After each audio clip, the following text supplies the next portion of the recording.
We're back at the White Sands. It's our second night, 2022, doing this. And what I wanted to talk about tonight is totally in line with what happened yesterday. What is a good picture? Talking about tube light painting, of course. What is a good picture, in my opinion? Okay, you do what you want, okay? It's your thing, your art, you do whatever you want. I'm just talking about how I see things, and if it can help someone out there, I'm happy. But do what you want. So I have 5 points, and I think the most important one is the 5th one. So I have it on my phone. Can you read this? And I'll go in detail with all of them on a voiceover in beautiful images, beautiful videos that we're going to film tonight, if that makes sense for you. Amazing. I'm talking to them. Sorry. So you want me to give the first point? Yeah, just read the 5 ones. Okay. Balanced exposure, perfect shape, color matching, including white balance, overall composition, magic. And magic. Okay, so we shot light painting from the blue hour till late with the moon yesterday, and we had a lot of good pictures, technically good, yeah.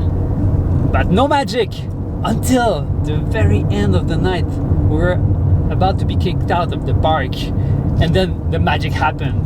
We have that image that's making us very happy, more satisfied with the work, and we accomplished that because we were there. And I think the more we go out, the more most likely we are to create those magic images. We're kind of dependent on the conditions here because we don't have any reflection. We cannot use sparklers. Sparklers is kind of cheating sometimes because we know it's going to you say wow, wow, fire. People love fire. But sometimes it's a bit more challenging when you have none of that and you have to stick to what's around. So yeah, the moon with the halo was just pure magic.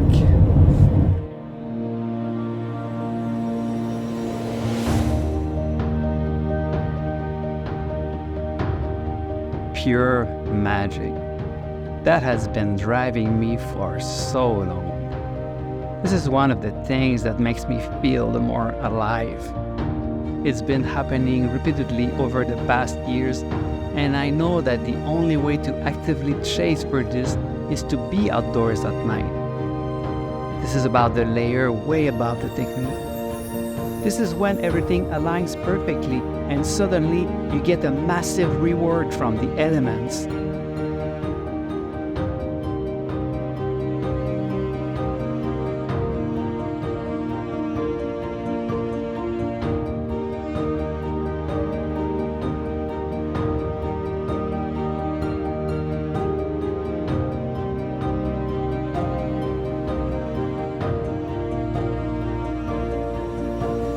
Okay, now let's get back on Earth for what's more relevant about the technique itself.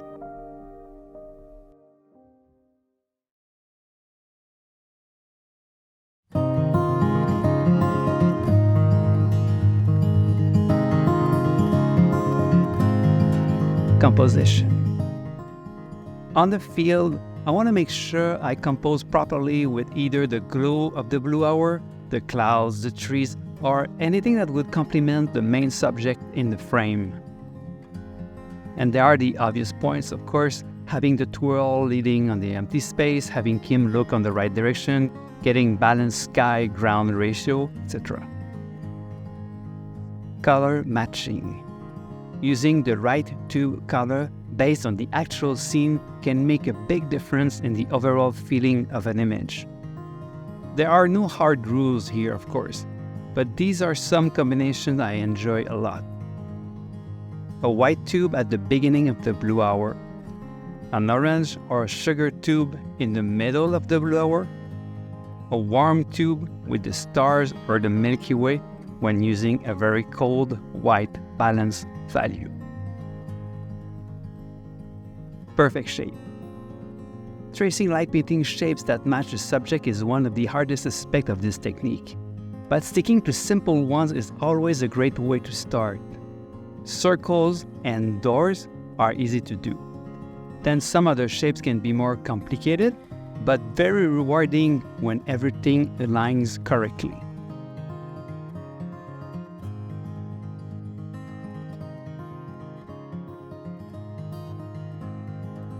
Balanced exposure. Always exposing for the background and trying to keep a little bit of semi-transparency inside the light painting shape. This makes the art blends well with the scenery, which adds a touch of authenticity.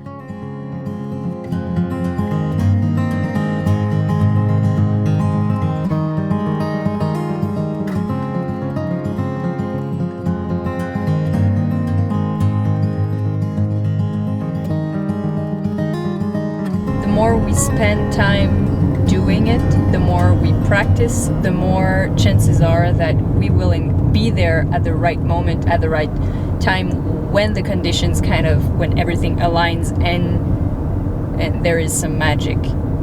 But magic can happen because we go out a lot. And most of the times there's no magic, but it's still we're still working on the craft and improving and understanding and learning. Yesterday, we did 3 spots. After the second one, you said on the way back to the car that you thought about just ending the night there because you were not, it was good, but you were not super excited. We didn't create, that's very special thing. So you had that thought about maybe we should just stop there. Yeah, because sometimes it's better to not push too much, and because we know we're going out every night these days, so it's okay to have a shorter night. But still, we were out for 6 hours in the Dune. So I totally agree that it is a balance, and there is such a thing as pushing too much and knowing when to take a step back and take a break, to get perspective. Yesterday, you have the intuition. Is that a word? I think intuition. Yeah, you had the intuition. You had the intuition of trying one last spot, and it ended up being the best. Oh yeah, by far the best. Probably one of our best images in the sand dunes. Wow.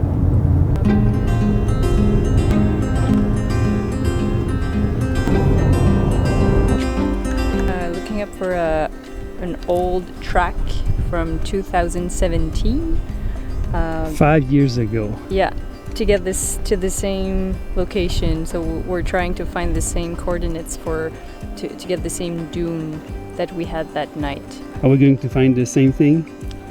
We hope so. Okay, go. Let's go.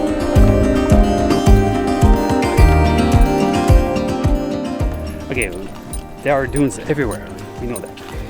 But yesterday they were kind of round, and we remembered there was a very special one from our first time here. And it was sharp and with a very beautiful shape. So we're looking for this one. Maybe it doesn't exist anymore. I don't know how these things are working. They have kind of their specific shape, each of them, and they're kind of moving and they're being shaped by the wind, obviously. So it depends on their location and their relationship to the wind and the direction. So it should still be a kite. Kite. What's a kite? Kite. A kite. Kite and fuck. Yes.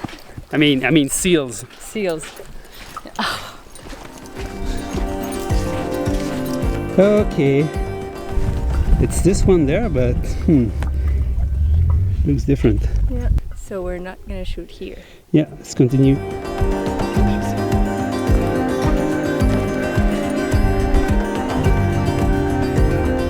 Okay, I don't know if you can see it, but far away over there we saw right there. But we might try to go there, but hard to tell how far it is. It seems far. Is that it? I think so. It's beautiful everywhere now. Yeah. So almost no footprints and a lot of option all the way around.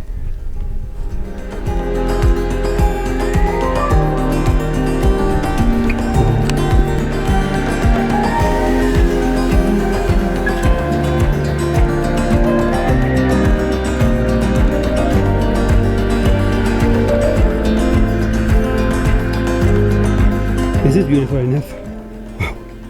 Wow. These are great colors, but it's not going to stay like this. I wish we could capture that with light painting, but it's not going to happen. Wow. Okay, it's too small for the camera, but there's the moon over there. So what we want is to have a spot where we can quickly go from one side to the other. Good. So You want to talk about your diaper? I was looking also at the exposure on both sides. It's so much brighter there. It's ready over there. We could start right now, and I think we're getting close on this side. So just give me 1 sec.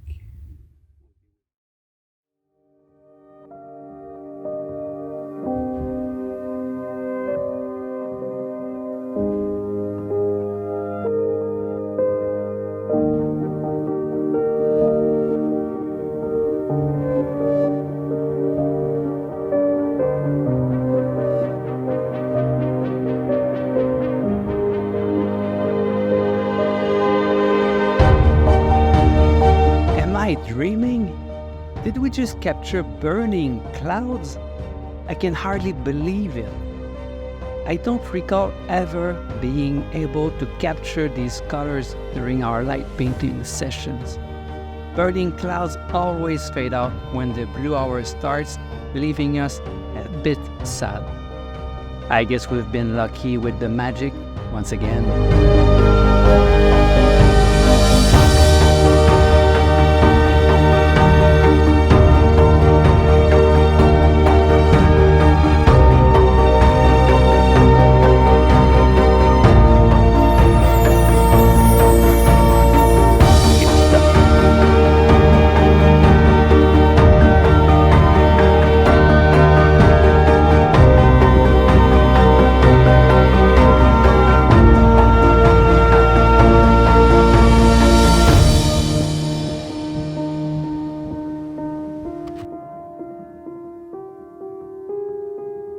Okay, wow. Another lovely night in the sand dunes. It's so quiet in here. So the night started with the blue hour and the moonrise at the same time, and my brain was about to explode. I wanted to do both, and I don't think I got the moon, but well, I got the beginning of it, but not the best moment. And then we moved with the moon going higher and higher, and at some point it was looking really good, and I thought we had the best conditions for a time lapse. And we made that time lapse. It took us 15 minutes, repeating the same circle over and over for a total of 127 frames. I used an exposure time of 4 seconds for each of them, which was enough to give us great movements in the clouds. Throughout the entire time, I focused intensely to maintain consistency with my circles, while Kim stayed as still as possible. During those 15 minutes, I couldn't help but think about other ways to animate our light painting images. In the studio, we use a technique where we combine multiple images to add motion to the light. I want to try that tomorrow here in the sand dunes. One thing I wanted to mention also is that most of the time I'm going to use the strobe mode, so the light is blinking for my time lapses like this one, and the reason is that it looks like it's a wheel that is spinning, and it kind of corrects the errors also, because it's not possible to do the circle always the same place. So if it's a continuous light, so the light is going, like the circle is going to wobble a tiny bit, because I'm not perfect. But with the strobe, it just feels like the wheel is spinning endlessly.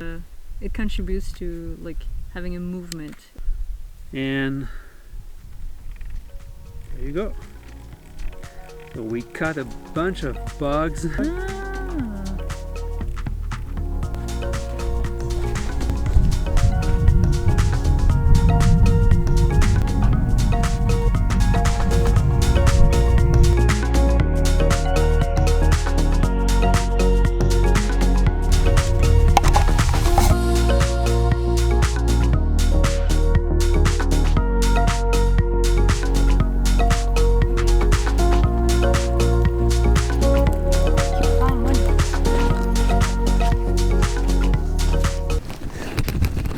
Why are we doing this? That was Why? amazing. Why? B-roll. So it's to give the impression that the camera was waiting for us there the whole time, just for us to pass by. You know, like those secret camera that they use for to like see wild animals. Siberian tigers? Yes, that's exactly what it is. Now go.